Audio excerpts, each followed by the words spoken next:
The info space has drastically grown, and it's going in a lot of direction. This model and it will always work, or this is the only ad strategy you need to run, or this organic viral strategy is the thing to do. One size fits all silver lining methods. Looking at the market straight up going, this shit can't be real. I was used to doing 217 grand a month with 14 full-time employees, business partner, a guaranteed offer, selling to beginners, and beginners care so much more about outcome. If you look at your info business as a quick cash grab, it's fun for the first 3 months, but then if you have to sustain this business for years on end, you're gonna have to find a model. The method becomes more important because these people that are doing 10 to 20K a month, they know that a better outcome is possible. They know that they can make more money in their business. But then it becomes a question of how will I make this amount of money? You didn't have the large volume business and you didn't have 20K IT followers as a base. So maybe I think your stories might be a little bit more relatable to people that is like listening. The beautiful part is that all the content that was created, all the people who joined the ecosystem,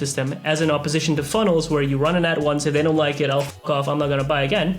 People stick there. So the one mechanism that I used here, and I call this the...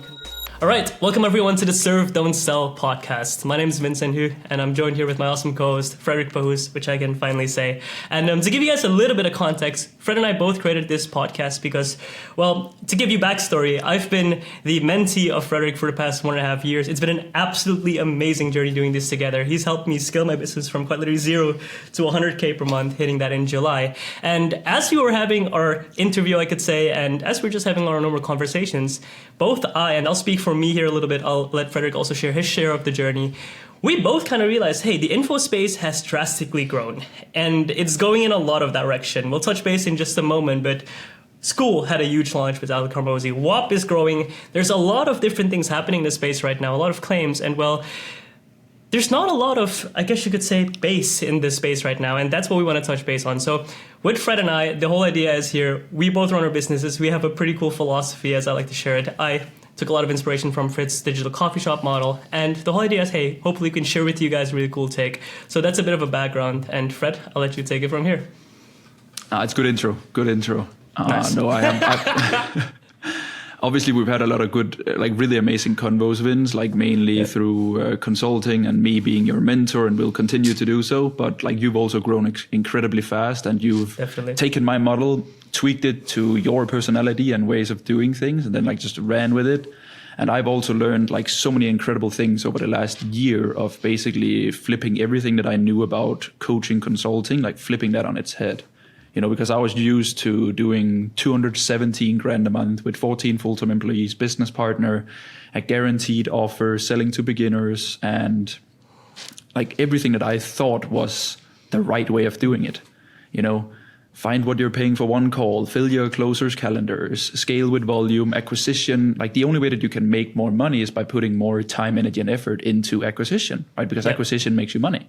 And that's what everyone else was telling me to do. But then I flipped the whole thing on its head and I created the digital coffee shop, which was a model that fixed my own problems. I didn't give a shit about market fit or anything. I was just I need to fix my own bottlenecks. That was a complete contrarian approach. Fuck it, yeah, exactly. And I've just, it's just blown my mind the past 12 months. And my business has never been better from a personal profit and also personal peace of mind perspective. Yep. And we just couldn't find anyone else to listen to in this thing because it's not that we invented this thing, but in some way it kind of is of really diving and fully trusting this way of doing consulting and running a business like this, right? Yeah. So I think it's cool that we can have this space where you and I can nerd stuff because there is so much surface level stuff out there, which is good, right? Because surface level stuff typically exposes people to something and gets them extremely interested. And then there's typically a paywall. So it's this 20x ROAS ad strategy. And you're sitting there getting a depression because your ads is not running at a 20x ROAS. Oh, but so why isn't it performing? I'm doing everything right. Yeah. Exactly. So you're transferring this guy 12K to learn about an ad system that is nothing fancy. Because there is nothing fancy out there. And I think this is that's the whole point of this podcast, right? It's that everything works, but it's all depending on you, your foundation, your offer, your niche, your goals for your business. And the only way that you can fix your bottlenecks and your business is by your level of understing. So this part will dive into yourself. Shit, choosing for yourself what you want. And to also touch base on it, I think it's beautiful to see kind of that opposite frame of what's happening in space right now. You having been through that journey of building short form society world business to upwards of, I think you guys did a total of 2 mil in revenue, was that? Yeah, 2.5 mil. God in damn. 18 months. 2.5 mil in 18 months, but then at the same time having a high stress business, low profit margin, as I like to coin the term, constant hamster wheel, to deciding, you know what, I'm done with that. I enjoy building a coaching or consulting business where how I've seen in your philosophy, and I also take a lot of inspiration from that. That's also how I like to do it. I want to genuinely do the one thing that I love, which is share what I know with people and help them. Do it in a way that it's profitable and lean. And I think you really touch base on that well, which is fundamentals. Having the fundamentals in place so you can choose, hey, this is the business I want to run. And honestly, I think the cool opposite side of that is me having jumped into this, not knowing anything about the market, straight up going, yeah, that guy seems kind of cool. Jumping into that journey, being exposed, just like you said it, to the, I'm not going to give names here, but to the, do this model and it will always work, or this is the only ad strategy you need to run, or this organic viral strategy is the thing to do. Seeing all these big, I guess you could say it, trend style, almost like one size fits all silver lining methods, and looking at the market straight up going, this shit can't be real. There's no way that that's how it's supposed to be. Because how can Fred build it in such a way that he seems like he's really having fun? And for me, having seen that, being able to build it out, I think we can have a really cool interplay of coming into this. I will frame it as your experience from doing that approach to absolutely now having a, what I would say, baseline, pretty cool model. My non-experience at the start to now having built it at a similar level. And it's pretty cool we can clash on that. So guys, the way we're going to do this podcast, and this is obviously the start, we'll develop as we go, but Fred and I talked about it too. I think this is cool. We'll touch on a topic that either we'll come up with, or there's enough to talk about if you know me already, and Fred as well. We'll choose a topic, we'll dive into it, and then we'll kind of give our spin on how we're approaching it within our business or our viewpoints. And I think if there's some cool conversations going on as well, you guys can jump in with some questions or any other takes. We'll be happy to touch base on that. So that's how we'll do it. So yeah, Fred, what are we going to talk about today? Oh my God, where do we start? That's a really good question. Well, I think... I think last podcast, actually, we did touch on we did kind of... ecosystems versus funnels, kind of. Yeah. Right? I think it's a good one.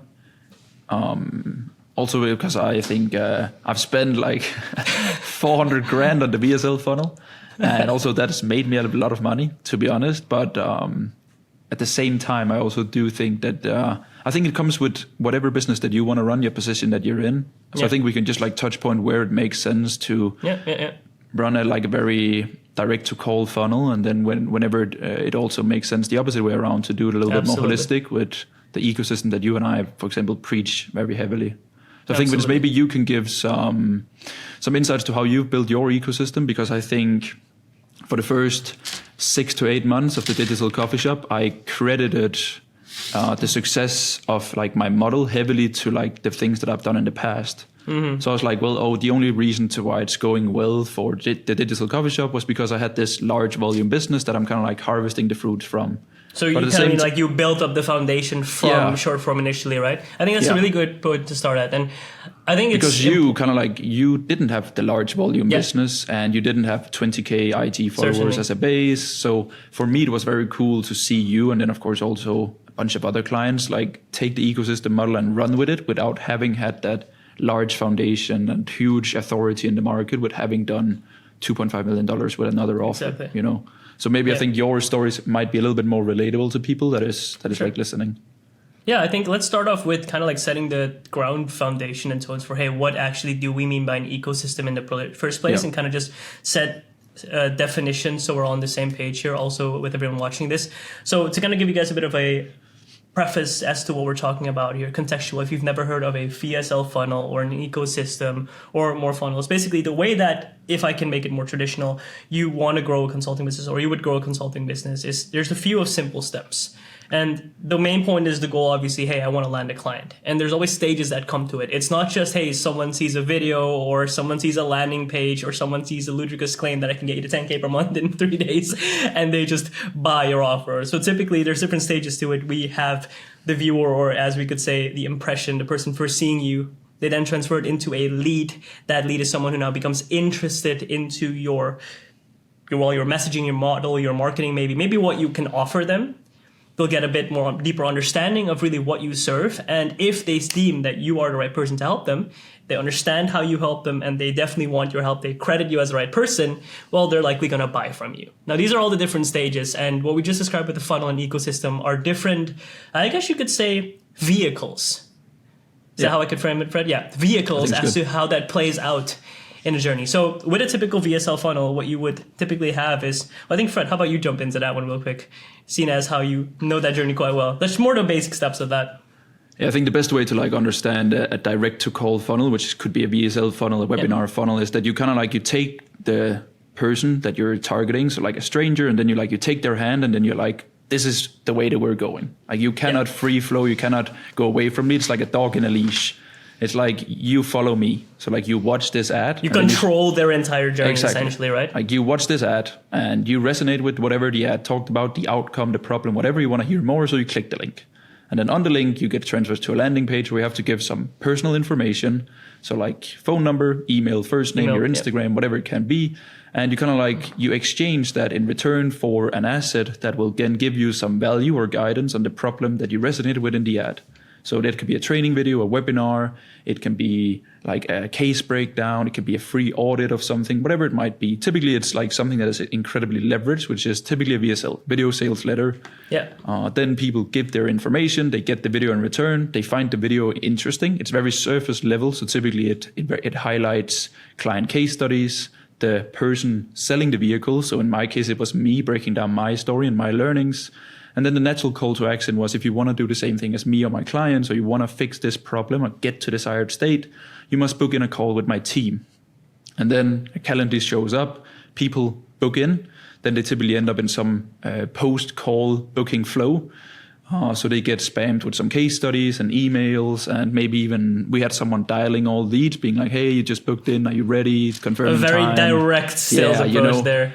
And then on the call, and then hopefully they should buy, right? So there's nothing like free will of this customer. It's like, do this, like how do you that, frame do it that. free will, because a lot of times funnels are framed as like, no, you're just helping them understand the problem. But I think you framed it very well, by which the whole idea behind the funnel is, hey, we'll put an ad or a piece of content in front of an audience that we know has the problem. Once it's solved, we'll force them to a location, and that's the only location where they'll interact with us, and we'll play a math game. If we get that many people on that page, and we are smart enough to write the copy in a way that it compels them, and we put a sexy guarantee there so they're convinced, then what will happen is a percentage of those people will book a call, and then afterwards you nurture them. And I think it's really cool that you've explained it like that, because the ecosystem structure, if you think about it, this is the fundamental way to get a lead. You get them, you get their attention. You take that attention and you bring them to a place where they can actually understand how you can serve them, how you can help them with that outcome. And based on that, you can obviously find a way to convert them. That would be, in this case, booking a call. It could be a sales document. It could be any kind of conversion mechanism. But here's the fundamental difference between an ecosystem and a funnel. And I'm going to share my screen in just a moment, but I'll first verbally break it down. The whole idea within an ecosystem... Rest in peace to everyone listening. For Vince's screen sharing here. Oh boy, here we go. But it's gonna be fun. Come on, man. We're gonna dive deep into it. But here's the fundamental difference. The funnel assumes that the audience technically doesn't have a brain. Don't get me wrong, but that's how I've always seen it. The idea is just send them through a line, go through it. If they don't buy, big fat middle finger to you, go next. And this is I almost want to frame it anti-consumer model, because really what you're doing here is you're just trying to maximize your sales and get us big numbers. And now I want to say one big differentiating point here, Fred, and that's one thing I liked about when I also started working with you. The funnel you guys did run, you guys had a very high emphasis on customer care and taking care of your customers. That's a great philosophy to have. But the challenge with that, of course, is when you run a funnel like that, that's not felt throughout the customer journey initially. Whereas with ecosystems, the whole idea is, hey, how can I create an ecosystem, more holistic perspective of this, where I also run an ad or organic content and I get traffic, but the assets I put in place, I'll show that in just a moment, it could be YouTube, Instagram, could be any kind of channel, form as this place where my audience can really get a deeper understanding of, well, essentially what I do. The outcome I serve, how I do that myself, and now we're already getting into the 3 S's. I'll have to share my screen in just a second. But the idea is, how can I create such a curated journey that no matter if it's an audience that would be cold, warm, or hot, people who aren't ready to buy, who are already ready to buy, they know exactly what I do. They get to form a real connection with me naturally through the content I create. And then the step to booking on call becomes a lot more logical. And so that's really how I ran it up. I'm not going to share my screen with you guys because I have to make it visual. Otherwise, it's going to sound pretty trite. So let's see if I can do it this way. I will share Excalibur. So here's the thing with a funnel. Funnels are what I call linear customer journeys. Essentially, they just follow one line, like Frederik described. The audience starts here. See my screen, right, Fred? Yeah.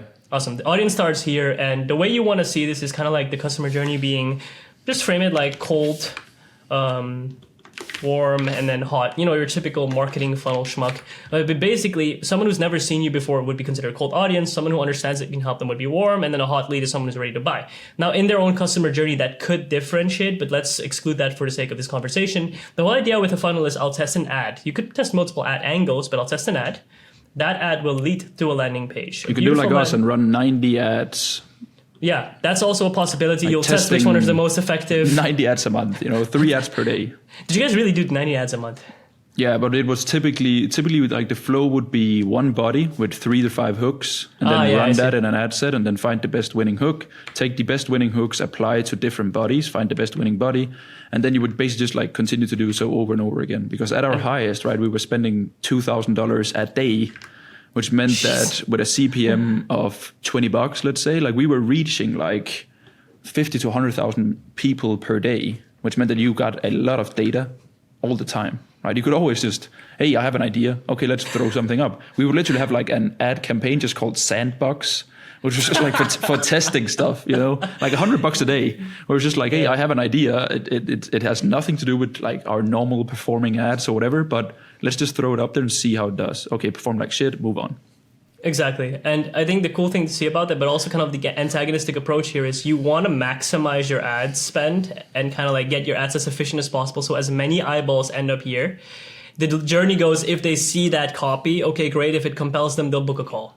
Yeah. If they don't book a call, I'm assuming you guys also ran a retarget strategy again, right? Yeah, retarget with both. Exactly. Yeah, of course. So you run a retarget strategy, obviously, to get them back on. And then if they booked, then they would get some post-call nurtures like emails or follow-ups to the triage caller. And then the idea would be closing. Now, the problem with this approach fundamentally is, well, there's only one real strong touch point, if you think about it. This is the only place. The landing page is the only place where they can truly fundamentally learn about your offer. And the other one would probably be your post-call asset, which would be something like a testimonial / landing page, testimonial landing page, kind of like with proof of concept or proof of your clients, right? Yeah. But the challenge is there's no deeper way to understand, hey, how does this Fred Pahuus guy really do this stuff? How does he really help me? Now, the cool thing about your business back then is I know you had YouTube. That helped me actually become convinced about you. But let's assume it from a typical funnel. There's no real other step there. Nope. And why this is important, I'll go into, well, we made it the 4 yes thesis together last time, but I called it the 3 yes thesis. The reason why this is so important is if you want to sell to any person as a consultant, this really is a thesis I hold true to myself. And I high really follow ticket, it. very important. High ticket. If you want to like both. Well, me I and think Vince, it applies like, to low ticket too, by the way, Fred. But the I guess you could say the threshold for it would become a little bit higher for high ticket. But I think it applies to all offers. True. Honestly. But I think the way that if I ever wanted to do low ticket, it would only be like a piece of the puzzle where the big piece puzzle would kind of like be the 4 yeses, right? And maybe like a low ticket would maybe just be a yes to the method. So like the digital coffee ad strategy. And then people could buy that for $300. Yeah. Then they would watch the ad point. strategy and then be like, I don't care about this dude or whatever, but like I like the method. I like the way that he spends so much money on ads. I want to learn from this guy and see what all the fuss is about. Exactly. Right. So I think because most of the people listening to this thing, I would assume that they would learn how to sell high ticket. Yeah, I would assume people are doing like 5 to 10K if they're watching this thing. Yeah, and for sure. Are still sticking around because this is boring as fuck if you're not obsessed with learning it so that you can also make some more money in the business. And to kind of like contextualize as what Fred said, indeed, if you apply it more for the high ticket, I agree also with if you would have a more low ticket offer, then you're obviously, typically if you're looking for a ad guide or an ad strategy and you're looking for a specific method here. But if you're selling high ticket, you're typically not just selling an outcome, you're also selling support like mentorship, you're selling guidance, which is more than just Exactly, proximity. And so the idea is if you fundamentally want to sell an offer, you need your audience to say yes. What I mean by that is they quite literally have to, in their own mind, be convicted and convinced of the outcome you can serve them with. The outcome isn't something that I'm promising you here, hey, I'll get you to 50K a month. It's an outcome that they want themselves. This is crucially important because everyone translates the outcome they want differently from one another. It's maybe a feeling they have or a specific way of running a business. This has to be a yes. The method needs to be clear too. If you're not fundamentally, I guess you could say, clear on what method someone would help you by, it becomes vague. And if they're not very convinced about you, and this is where we're getting with the ecosystems in just a moment, if they don't see you as the true person that can serve them, the customer journey breaks. And lastly, if they're not convinced of themselves, this is kind of a side point, but I do think it's relevant with high ticket, especially if it's like higher ticket, I'm talking 5 figures, or really close base support for a higher level execution. If they're not fully fundamentally convinced of themselves and their ability to execute it, it becomes trite. And why is this so important? If you look at the funnel and kind of like where it, and then you're going to look at where you have to compensate for it right in the funnel. If you take a look at this, the landing page gives a yes to the outcome oftentimes and a yes to the method, if it's done well. Now the outcome is super duper clear. Let me actually make it a little bit more here. The outcome always becomes clear through the VSL, right? But the problem is how proven is the method? And there's no other touch points to see it. It's kind of just hanging out there. Yeah, we'll help you with this method. I remember, I wasn't you. There was another, back then when I started, was another coach or mentor selling a how to scale your agency back when I started. And they called it, I don't know what the name of that method was, man. There was some kind of a Loom outreach method. And I was like, what the fuck is this? Like, what is this? I was so confused by it. And because of that, it broke the journey and the trust I had in. And lastly, there was no real way of learning deeper, hey, who's this person who's going to serve me? How does the team look like? And most of the time with high ticket offers funneled through this, you're kind of breaking the journey with that, I guess you could say, that intimate relationship. It's kind of like a big team, a customer success manager. So because of that, the funnel kind of tends to break. And more so, if you're coming here for a guarantee, then what's happening is most of the time your audience doesn't fundamentally trust themselves. Correct. So the and problem I think with it's funnels, very interesting here for the VSL. So I've done, like, I think from like starting Short Form Society till the end, I probably did 60 different versions of my VSL, which is a lot, right? It's like 3 or 4 versions every month. Wait. Because like VSL, because as you said, it's like the only engine that we have, because like all traffic is sent to it, and all the traffic that comes out of it ends up on a call and want to buy. So like the only asset that I concentrated and focused my time and engine was just the VSL. Was the VSL, yeah. Yeah. So the cool part here is like breaking down the 4 years thesis, etc. Is like every time that I spoke about the model, the vehicle, the method, whatever you want to call it, people just like skipped. They jumped out of the video. You could see in Vistia, which is like a tracking software for video. It's like you could see how people opted in, and then like the curve was like this. And then I spoke about the model, and people just left. That's interesting. So like the VSL that we ran for the last 4 months of Short Form Society, I never mentioned the model. Like, bro, I didn't even mention agency, full stack agency. I didn't mention anything about the model. All I spoke about was just where you can get your business to and how your life would look like if you were making 5K a month remote, and then cases and proof for me and other people. I didn't mention model, I guess, single thing, because it's beginners, right? Yeah, beginners care so much more about outcome, which is also something that we will probably talk about, how your marketing and your messaging and the way that you portray yourself online is basically just will be a mirror towards the people that you will attract, right? So I think the more beginners you sell to, the more outcome is in focus, and the more of a sophisticated and more educated audience. So if you're selling B2B, like I do, for example, I try to appeal to people doing at least 10, 20 grand a month who wants to scale or fix their margins or whatever it might be.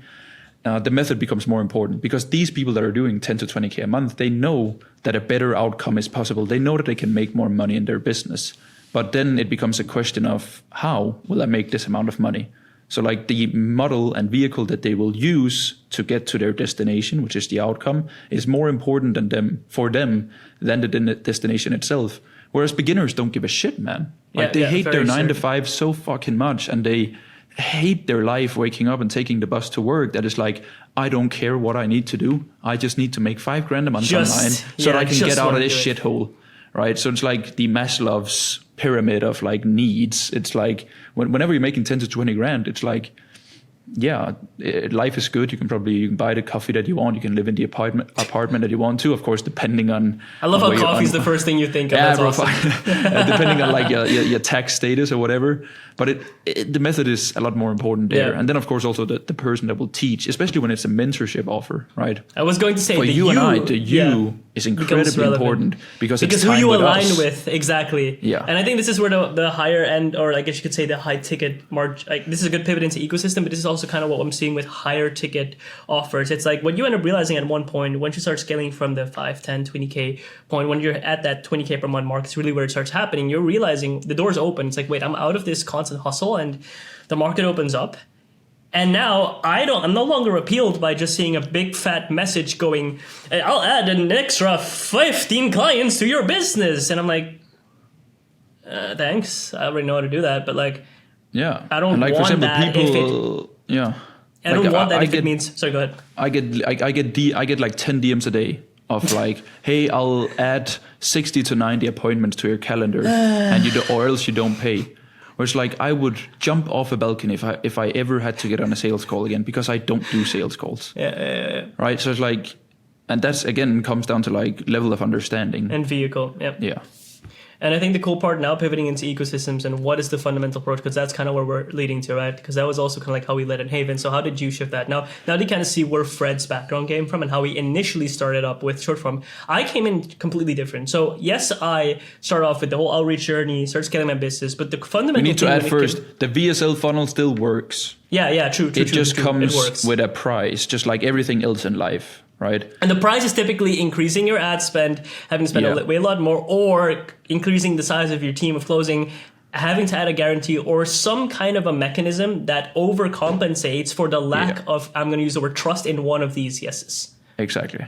So for people that want straight facts, when I was running Short Form Society, we were paying $250 per call through the VSL funnel, and through the ecosystem profile visit DM ads funnel, we paid around $80 per call. Yeah, that's so it's like a third. 3x difference. Yeah, that's crazy. Exactly, like a third of the VSL price, but the sales cycle was also a lot longer. Yeah. Right. So it's like if you want to make money short term and you just like want to get the most problem solution aware people, then the VSL is amazing, right? Because you target these people that are hyper aware of the fact that they have a problem. A video shows them how to fix their problem, straight to a call, get the solution and buy it. Right. But whereas you and I, Vince, like we're in this for a very long time. We want people to be able to drift in between our content. We want people to listen to this podcast, go to our YouTube channel and watch a video, check our story on Instagram, and just like let people be in motion and drift between your content assets. And whenever they're ready to move forward, they move forward, right? It's not like I'm holding their hand and telling them to move forward. And of course, when you are a person guiding people from unaware down to problem aware by showing them, hey, there is a better option than your shitty 20% profit margin business. Like you can actually run your different else like in a different way. Then you're the one exposing people to a better outcome, that is how a problem is created. You know that there's something better there for you. And then you're typically the guy that they'll go to. But that takes a lot longer, right? Yep. And I think that's if you want to get to high numbers in info, you need to be able to sell to people who are unaware. You need to be able to expose people to what's possible, because there's the further down you move through like the awareness funnel, the smaller of a percentage of people is there to actually sell to. And it's very short-sighted.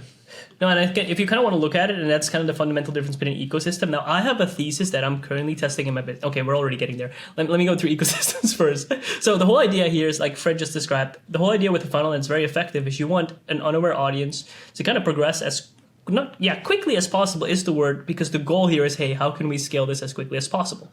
That's technically the idea. And if we're scaling effectively with I guess you could say a positive ROAS, return ad spend, positive close rate, and we have positive cash flow, because that's also another part. You want to make sure your cash flow is actually positive and you're not just stuck on payment plans where your business is running in the red, then a funnel works well. Now, the idea with an ecosystem is that it's slightly different. The difference is you can still run an ad. You're still running an ad. Your organic's still going to be working. Referrals will come in, but you'll lead them to a place that I call your ecosystem base. It's basically your Instagram or your YouTube. I use these two platforms. For some people, it could be LinkedIn. Others could be X. But the place is, this is a place where people will form a connection with you. Yeah, just have a short form channel with a DM function so that you can get in direct contact with the leads, and then have a long form place where you nurture YouTube, podcast. So for short form, X, LinkedIn, Instagram. And the way you want to structure that, and the way that I see it, is you get attention through short form primarily, and you build connection and you emphasize the journey. You basically get those 4 yeses through your long form content. Now, what you can immediately see, it's a bit of a longer customer journey, like Frederik also said, because the typical journey isn't just ad leads to VSL, leads to call, leads to close. The typical journey can be anything from ad, organic, few days of rest, long form, a few days of rest, retarget, and then it could be months. And then suddenly they see your stories, and then they see all these other assets, proof. And then before you realize it now, it's like, oh shit, I need it. And then it's like, boom, conversion. So what you'll typically find is that for these ecosystems, I guess you could frame it as the middle of your funnel, the part where you're really spending and nurturing your audience, is a lot more bloated. It takes a bit more time. Now, actually, that time argument can actually be argued against, by the way, Fred, because if you're very effective at building ecosystems, from my experience, you could actually create the exact same perpetuated effect as a funnel 100%. in an ecosystem. I think people misunderstand the word time, because it's not time as in days, weeks, months, years. It is time with you. Yeah. Right, and that time with you, like you should ideally have 20 hours of long form content always ready, like whether it's podcast, you hosting it or guesting it, long form, short form, VSL, sales asset, whatever it might be, so that when people find you, they can instantly consume everything that has to do with you and your world. Yep. Because like I've had people that are have stumbled upon me and then like watched 4 or 5 YouTube videos in a row, and it's just like, I just need this. So here it's not a time variable of months or years or days. It's more like just like spent with you, right? Yeah, and I think that's really cool to see in perspective, because kind of what you're trying to create here is this ecosystem, as we call it, where it doesn't matter if a lead actually is immediately ready to buy, if they're, in this case, problem or solution aware, if they're unaware or problem aware. You just want them to enter your world.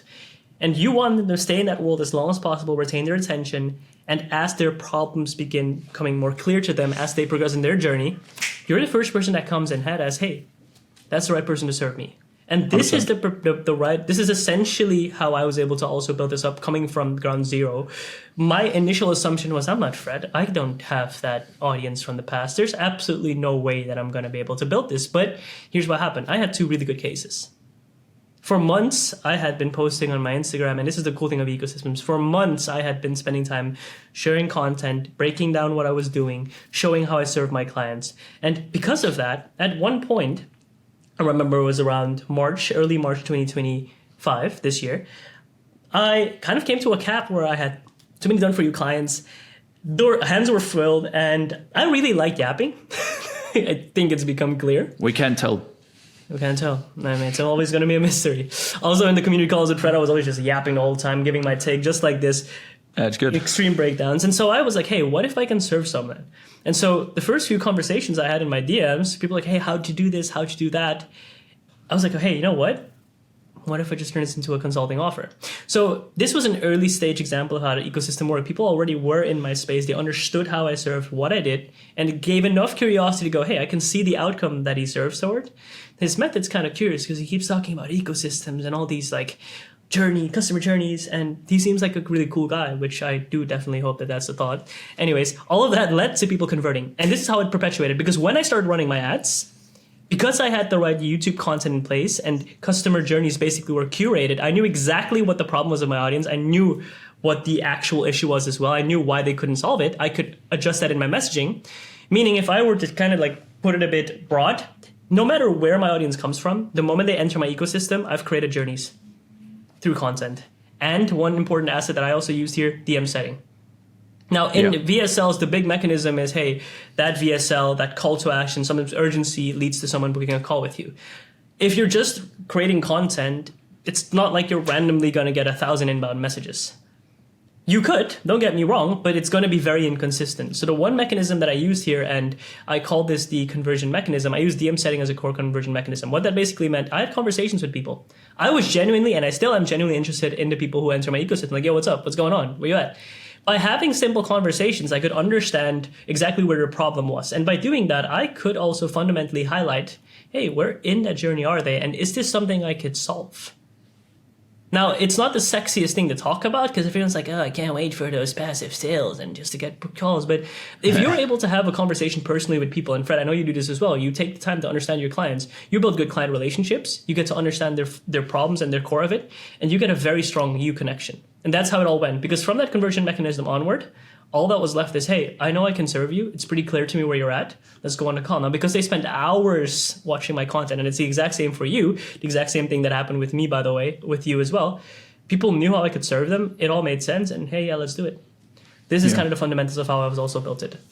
100%. And I think this is what people need to take inspiration from, because I don't do DM setting and I don't do calls because it's like a principle for me that I want to be so good with my content assets and messaging that I want to avoid it. But of course, like it is the best way, right? Like what other way of converting people is more powerful than spending individual time with the lead in front of you? And DMs and calls are extremely good for that, but they're also capped because you're spending time with one person. Yeah. But it depends again, what kind of season are you in? If I wanted to make, let's say 200 grand next month, I would just like 10, 15K in ads and then just like spend all day on voice noting every single lead. Exactly. Every single lead.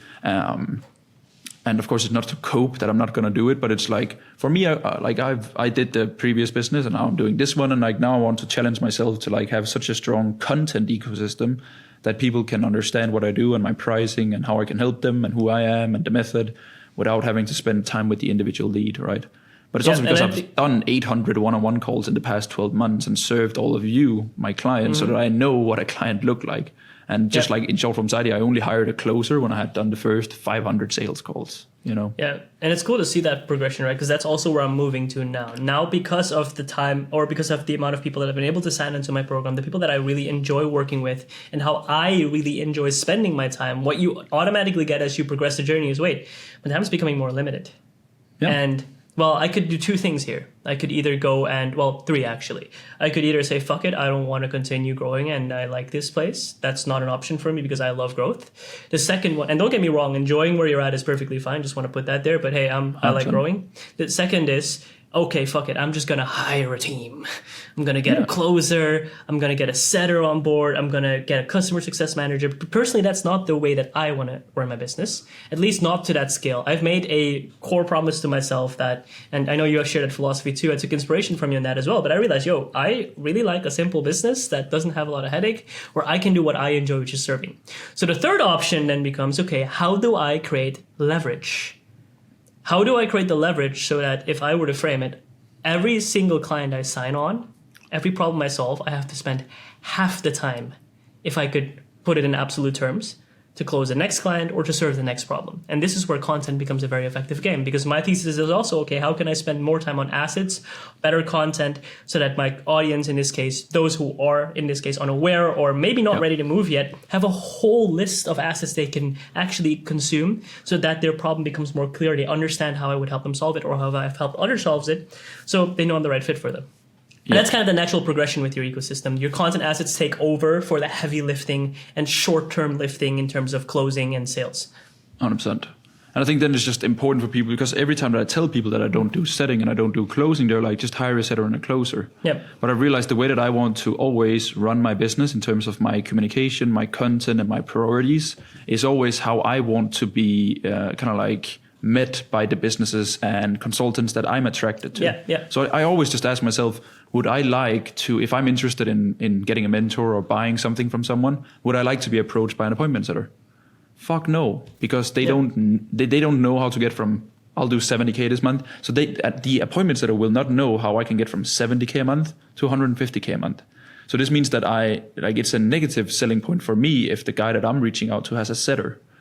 Right, so like I won't have a setter as well. Would I like to talk to a closer and be hard closed on like a 45-minute call? No, thank you. Yep. So it's like I try to and also all the content that I create is like, would I like to consume this? Yeah. And then I create it because I want to avoid what happened in my last coaching business, was that I felt a huge disconnect from the business that I was running and the business model that I was preaching to people, because there was like such a large gap between the two. And I don't like to be disconnected in that sense. I want to like constantly, I want my audience to evolve with me so that I'm always teaching the things that I'm doing. And I think that is absolutely the best way of teaching, because then you go from coach to consultant, right? Because a consultant tells you what he is doing, and a coach tells you, like, then I want to bring out the best in you, Vince. If I was your coach, then I wouldn't tell you what I was doing. Then I would advise you on something that I haven't done, for example. I think a good way to look at it as consultants and mentors really, well, let's use the word consultant here more explicitly. It's more you've solved problems and you really are a problem solver, and you're joining another to solve their problems fundamentally. Coaching more being empowering. And I like a mix of both, which is kind of where the word mentor comes in pretty well, right? Because what you really do is you empower, but you also help them solve the core problems that have been in there and that they keep going. And I think it's just cool to also see and how it evolves in journeys. Because another thing that I want to touch base on, and this is kind of where I'm at right now, is I do have a setter, but I have a triage setter. The difference between a fundamental setter and a triage setter is I'm still going to be involved in conversations with prospects, because my thesis is I want to work with dream clients only. Now, how do I define what a dream client is? I can typically tell based on their commitment level. I can tell them based on where they're at in the journey and what problem that we're trying to solve. See, I don't see the benefit for me or for my client if I just jump on them, they pay me, and I'm just sitting there to tell them shit. And it's like, true. That's not how I want to run my business. No. Same. It doesn't fulfill me, and I don't think it's fair to anyone else either. So what I have with the triage setter was like someone who reaches out with the initial contact, just having as the short, kind of like figuring out where are we in the customer journey, what's the problem, what's going on, and then I immediately jump in if I determine, hey, this is a good person to continue the conversation with. I still check all my conversations, I'm still involved, but this is a way that I'm slowly scaling it up, and I guess you could say building back leverage into the business. Yeah, and it's a really good way of doing it, right? Because like you found a way to like take you out of the draining, repeating questions of like qualifying people and what are they here for, what are their problem, what are their goals, do they align with you? If so, then you can take over the conversation and give your expertise take. I think for me, what I'll do is that I'll have like a type form that I need, that I'll just send people. Yeah, that's also a great way to linked. So like, hey, tell me why I should work with you. Because that's also kind of like the energy that I want from people, of people that like trust themselves so heavily, and they know me from throughout my content and everything that I've done, and then they're like not pre-sold, but like pre-sold. You know, they want to get going, because those are the people that I also want to work with. It's like high commitment people, because they also get the best results. And I think it's cool to also, and I think this is maybe where we can head into it, because it's pretty straightforward how you scale a funnel. I think it's pretty straightforward. You just either, if the bottleneck is traffic, better ads, or more ad spend. If the bottleneck is people aren't following through on the booking conversion, basically, then how do we optimize the landing page? Or how do we optimize the ad and the outcome that we're portraying there so that people are booking through? If it's our closing is shit, then okay, how do we optimize our closers? But with an ecosystem, it kind of is. It can feel fluffy at times. And I'm curious to hear your take on this, because what you just shared is a really beautiful example of how the journey grows. And I guess you guys can see that in my journey as well. You start off having all that personalized conversations. Now you're realizing, hey, I want to scale up. I don't want to be the bottleneck. So you implement a system that starts looking like a funnel, but it has a different purpose there, which is, hey, handing off some part of it. How do you keep scaling an ecosystem? I think that's a pretty cool question to also answer. And what's your view on this? Yeah, 100%. And like I really liked scaling the VSL funnel, because it was like you can only have one problem at a time. Yeah. And I think that is also kind of true in an ecosystem. And I think the number one thing about transitioning from like a very short-sighted call funnel to more of an ecosystem is also accepting the fact that it is fluffy.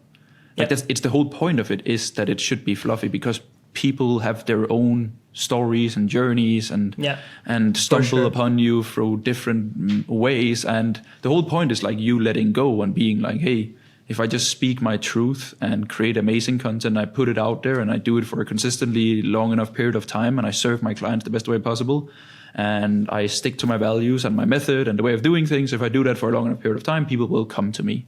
And that's very hard to do if you're making $5,000 a month, because you fucking need those $5,000 a month next month too. Then you're not like, oh, I hope that this will work. But for example, like now when I've done this for a year, like I just know that, I haven't ran any ads for the last year, but clients still pop up, because that's just the ecosystem. And of course, it's a little bit fluffy. I think one of the best ways that you can scale an ecosystem is still with ads. It's just because the only thing an ad does, and I think a lot of people get this wrong with ads, is that they think that ads are predictable revenue, where that's not true. Ads are just traffic. Predictable traffic. Yeah, and then whatever happens to that traffic, that's on you, and you should fix that. You cannot let Zuckerberg and Meta do the conversion and the next steps. Hey, Zucks, why is my ad not converting, bro? Yeah, exactly. Fucking wish that was the case.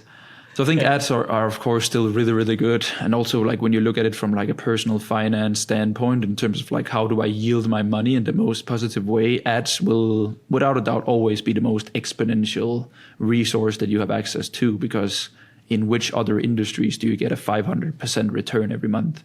Yeah. And I think it's also crazy to see how ads work in an ecosystem. And I think this is a really cool one because it is inflated as fuck if you do it right. What I mean by this is, let's do a math sum here. I was talking about this with you the other day. July, I collected 100K. We did over 133K. No, it was 137,909. I remember the number in contracted rev, and backend was around 33 or 38K, 36. Anyway, it doesn't matter. Point is, if I look at the numbers only as an absolute value, that month we ran 2.4K USD in ads. Then I could totally go up on the internet and be like, bro. I need to get my calculator. I'm not even that good at being Asian right now. 900 divided by 2,400. Bro, I did a 57 ROAS, bro. Because it's like, you could assume that month, the ads I spent brought in all the traffic. And then I converted all those leads into now making 57 ROAS. Now, I think it is inflated. I don't even think it is inflated for a reason. Because the way that the ecosystem actually works is the beautiful part here. See, the ads I ran 3 months ago brought people that joined 3 months ago into my world that started seeing they had a problem, but they weren't even convinced on the method. They weren't in the point of their own customer journey where they could use or benefit the solution, or they weren't well aware of how they needed to progress. So even when I had a conversation with them in DMs, or even if they saw my content and appealed to them, they weren't ready to buy yet.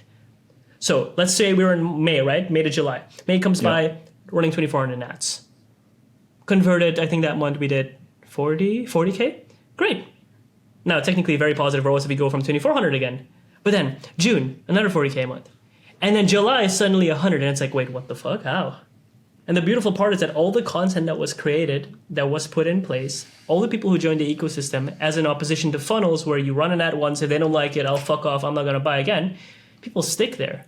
They start consuming your world, as you said. That's the fluffy part of it, but it's actually fluffy because, well, we're being humans, unironically. Yeah. They start seeing how you serve. They start seeing the passion and the love that you have for your craft, or how great your results are, whatever you want to play from, right? And let's talk about messaging now. But that's the crazy part about it. If you play the cards right, and we can talk about it now, if you want to go into having higher cash collected months, then the idea is how do I convert more effectively or faster? Meaning, okay, now I need to pull the short-term levers, maybe run a more direct response ad to my DMs, or maybe have a DM setter in place, or take my conversation. That's one way you can scale an ecosystem fast. But I think the core of what I want to share here with ecosystems is that it's a long-term play that yields a long time from now. And if you play your cards correctly, and that's what I've been able to show as well, you can benefit from it in the short run. But if you're focusing on it only being short term, you're going to kind of like kick yourself in the foot. Yeah, I think and that's why most people don't stick to the ecosystem, is because it takes a long time. And like you have to be in a good financial spot personally. And you have to like have peace of mind, and you have to like have proof of concept, and then you can start building out your ecosystem. Because it's like a lot of the people that I also get through the door of like, now we need to build your model video, which is like your unique mechanism that we can make like a slide of like a YouTube VSL. But a lot of people's like, what the fuck even is my mechanism? You know, and because it's identity. And it takes a long time to really form that identity. And know who you want to be as well. Yeah, like luckily for me working with you, it's like you have like been through such a cool like inner journey that you were so clear about who you were. But like a lot of the people that I get through the door are like really kept out coaches and agencies owners that have just been operated from such a state of survival and cash. And like even though they're making 15, 20 grand a month, it's still very high stress for them. So they haven't even asked themselves, what the hell is my way of doing things? What do I like? What makes me unique versus all the other agencies? What are the winning elements in my cases? All of these things. People haven't done that task. So it takes a lot of time for me to build that out with these people. But once they do it, it's like, whew, then they run it up because they have a differentiator now. And I think the important part of this is really to recognize, and I think this is a great pivot point into kind of what's happening in the market now. Let's talk quickly into Alex Hermosi school launch. How many new members? 120K? I want to add one thing. Sure, go ahead. One thing first. It's just because I want to make sure that people understand ecosystems, but also that it's not that fluffy. Because like sure. the one thing you could just do whenever you onboard a new client is just what was your first touch point with me, and then calculate back in time. Because like most of the people that I work with have been following me for like over 6 months on Instagram. So like I can see that there is a clear kind of like pattern in people have been following me for an incredible long time. This means that I think 60% of my cash, now I haven't done any new client onboarding for like 2 months, but before that it was like 60% of the new sales that I made were from people that have been following me for more than 6 months, right? Yeah, so the sales cycle is actually way longer. Yeah, just ask people, and then you'll get an average sales cycle divided out with like all your clients, their sales cycle. Then you'll realize, the ads that I run today and the content pieces that I post and the stories that I make, I will harvest the fruits from those 6 months from now. So that is the true ROI of your ads. And I think that's also the kind of like the cool part. If you take a look at that compounded month of July, where it's like that 100K month, it's because of all the months of pre-work that now led to it.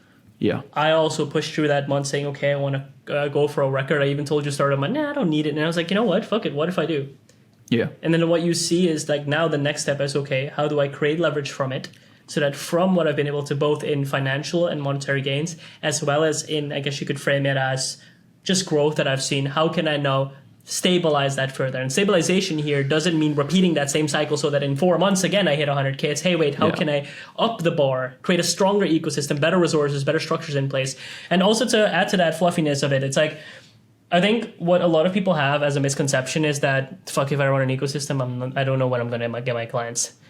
I don't agree with that either. I don't think that's the case. I think the way to look at it is it isn't as instantly gratifying when I run an ad, I get a call booked, I have a 20% close rate, great. It's the roll of the dice today if I close a client or not. It's just not like that. How I personally experience it is my ads are up, my content's up. Every day I have lead jumping and every day I have conversations, but instead of going on every conversation going, all right, let's go on a call, I'm actually taking a little bit more time in between each conversation and lead just to figure out, hey, what's going on? For 2 reasons. I don't want to go on a call and have to sell.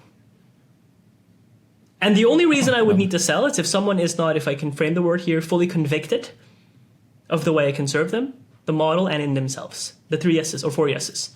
Yeah. So functionally, all you're doing here is you're just lengthening the sales cycle. But when you're doing that, here's the upside.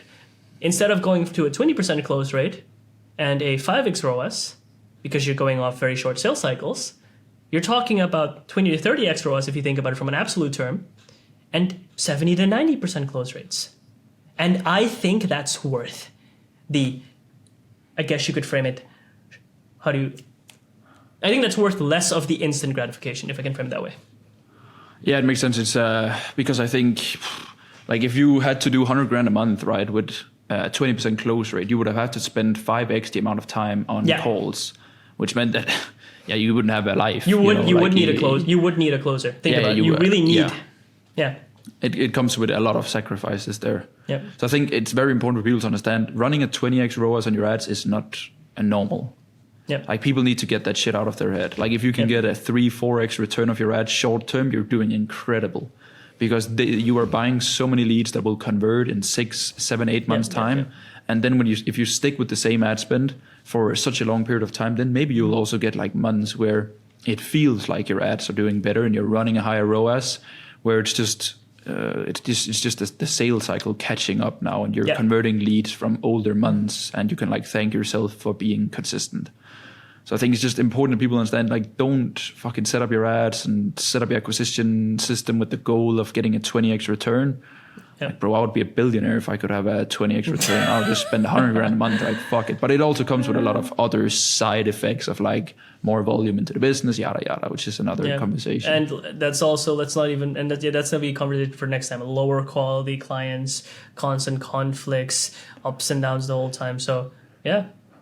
And I think a cool thing also of like this conversation of ecosystem funnels is kind of what's happening in the market right now. There's so many new people entering the market, kind of where I wanted to pivot. We won't have to talk about this gig along, but I think a really cool thing to be aware of right now in the market is Alex just launched 100 million offers. money models, something with money 100 million. models. I need to know this. Anyway, he just launched his book, 120K new school communities created. We're talking 120K new consulting or coaching businesses, info businesses. That's just one provider. WAP is absolutely going up and is also growing fast with Iman being in the market. And there's a lot of claims that the info space is becoming harder than ever, more saturated. I always say this out loud. I don't believe the space is becoming more saturated. I think it's becoming saturated with, censor me please, idiots, clowns, and people who don't really know what's going on in the market. And I think it's so important to be aware of it, because what we'll end up seeing is the majority of, I guess you could say, you only know this as you grow, and you only understand this as you fundamentally scale your business and start seeing the bigger picture of things. It's not all short-term cycles. No. And if you look at your info business as a quick cash grab, it's fun for the first 3 months, but then if you have to sustain this business for years on end, and I know, Fred, you say this a lot, you want to continue doing this. I do too. I absolutely love this. You're going to have to find a model that is sustainable. And keyword sustainable here doesn't only mean, make a lot of money. It could mean, hey, what's important for your life? Do you like to spend your time going for walks and having a coffee, not the flashy shit with constant quick dopamine rushes? Is sustainable for you being able to spend the time with your family? These things are really important, and I feel like it's left out of regard a lot of times in the info space. 100%. And I think, I think there is no such thing as saturation. I see a competitive market as a very, very good thing. I think a lot of people, exactly. Like, it's like people always do the analogy with like the two fishing ponds, where it's like, would you rather be in the pond with like tons of fishes and like fighting for the food, whereas like you can jump over in this pond where there's like no fish at all. It's like a blue ocean. It's like, that seems like the shittiest pond ever to be in. There's no food. There's no, what is this? You know, I think it's a really good thing for a market that it's highly competitive, because it's lucrative, right? There's a lot of people who wants to get in, and then the simple filter to who gets the most out of a competitive market just becomes a matter of who's the best, right? And that typically translates to competence and case studies and consistency and all of the things that we basically went through today. Is that the better you do and the smarter you are, like the bigger piece of a pie you'll eventually get. And I'm always willing to take that bet on myself, you know. Certainly. And I think the cool thing, and this is really in retrospective, and this is the beautiful, I guess you could say, I want to frame it as duality. It's not really duality, but that's kind of the cool different perspectives you and I share. I'm willing to take that bet now. If you asked me this 6 months ago, if you remember, I'd be like, hell no, bro, I got to grind to make this work. And I'm now shifting of the perspective of, wait a minute, pause. How can I leverage short-term gains in a long-term play? That's a fun game. Because then opportunities are always present, but the big picture and the thing that actually matters stays. Yep. And that's the whole point of running a business, right? Yeah, and what that really comes down to, and I think this is also a cool way to conclude today's podcast, is serve, don't sell. Because at the end of the day, that was pretty hard, right? Yeah, that's hard. That's pretty hard. Cooked. But I think the whole point of what this all comes down to, if you really think about it, is the whole philosophy from shifting from funnel, quick return, to ecosystem, longer term play. It's that you can build a business and a life, really, is what it comes down to, where you can serve people in a genuine and honest way. A way that feels true to you, and I know that's what you're also after. That's the same for me here. That truly creates impact and actually helps people. Because at the end of the day, I think that's what matters most. It is. And it's a weird perspective. Like, it's like no one will believe you when you tell them that serving your clients and getting the right clients in and fewer clients will actually make you more money, because it goes against like every logic. Or it's like more money, more clients, right? Yeah. That's not true, actually. Yeah. It's cool. Yeah. It's I think I'm just even more bullish on the info market, you know, because it's like that in like almost every industry. There's like a key opinion leader that exposes a ton of people. Typically, the key opinion leader that exposes them lacks a lot of different things, and people need more. It's like, for example, like some OC exposing people. They can't get one-on-one coaching from him. They can, but it will be a lot of money. 50 or something. I don't even know how much he charges. Yeah, but they're not really anyway. Yeah, exactly. Like he's also a very polarizing guy. Either you love him or you kind of like you don't fuck with him. So it's like a lot of these people getting exposed through him, they will realize that they resonate with so many other, like another person, right? Like they don't resonate with his work ethic and sacrifice everything. So like you see that these people like were exposed by him, but in reality they will ripple down the ecosystem, and some of them will end with you, and some of them will end with me, and some of them will never buy from us, and some will end over there and over here. Some of them will quit. Some of them will become multimillionaires. But that it's still very healthy for the market because it's an injection. Because you and I also spend a lot of money, right? We also buy mentors and other people and info and one-time things. And it's like money comes around and goes around kind of in this info circle. And that's what I believe the most, to be honest. Yeah, same. Because at the end, like you said, and I think you really framed it well at the start of it, the ability, and just kind of like an equation I like to relate to a lot, which is like that your success in this field is based on your self-image, the way you see yourself, the amount of knowledge you have and how quickly you learn, and effectively then, how quickly you actually take action and how you can implement it. You always relate to that if you look back at our journey together. And then the last one is, hey, how quickly can I learn from my mistakes? If you have these all consistent, then growth is inevitable. And I like to believe if you do that in a way that, I'm going to use the word ethically here, matters for you, that truly makes an impact. Hey, if I can go to my grandma and I'm like, hey, grandma, I help these people. And she's like, I'm so proud of you. Like, that's the best feeling in the world. It is. And doing it while making a boatload of money and serving people, also making a boatload of money, best thing ever. Yeah, it's actually okay to make a lot of money. Yeah. Like it genuinely is, right? Like I think all of the clients that I work with, they're combined doing like 650 to 700K a month. Okay. And I'll make 70 grand this month. So this means that I'm only making 10% of what all of my clients are making. And I would say that's a pretty good value equation of me actually giving 10x more to the market and to the world than I'm taking.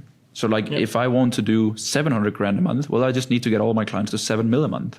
Yep. You know, I can do that with like 5xing all of my clients and then scaling, or I could also just like do it slow and steady, which it's the game that I'm playing now.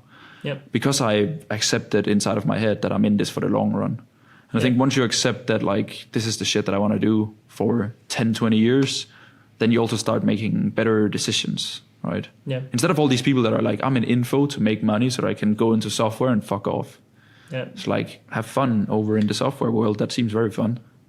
But it also shows, right? Because then if you're doing this for the reason of, hey, I just want to make a quick buck, and the true heart of serving isn't there, you end up seeing it in a way that you impact the people or the energy and effort you put into it. So, yeah, man. Yeah, bro. Imagine fucking paying someone 10 grand and they're only there to make money and then fuck off. And then they're just like sending they can a message still deliver once a good year. product, you know? They can still deliver a good product, but it's still fundamentally wrong, in my opinion. So, yeah. Like, it really is. Yeah, man. Good shit. Let's wrap it up. So that's the first episode, guys? It is. Well, first of many. Awesome stuff. Should we, every Saturday, right? Or when do we release them? Wait, are we done now? No, it's still rolling. Okay. So when people can... okay, like I'll just let Hugh cut it. Hugh, you're going to cut this part. 3, 2, 1. You go get, guys. You can find us. 3, 2, 1. I don't know what to say. I'll just say it. Yeah, guys, so that's the first episode of Served on South. The way we're going to run this is... We'll leave this in. Oh, God. Don't edit it out. Don't edit it Good out, spoiler. Man. Anyways, we're basically going to launch an episode every Saturday, so it's going to be a weekly thing. It's going to be fun. Always new takes coming through. And please do share if you guys have any questions, takes, or unique, I guess you could say, angles on the market. We're more than happy to touch base on that as well. And hope you learned a lot out of this one and a lot more of the next. See you. Cheers.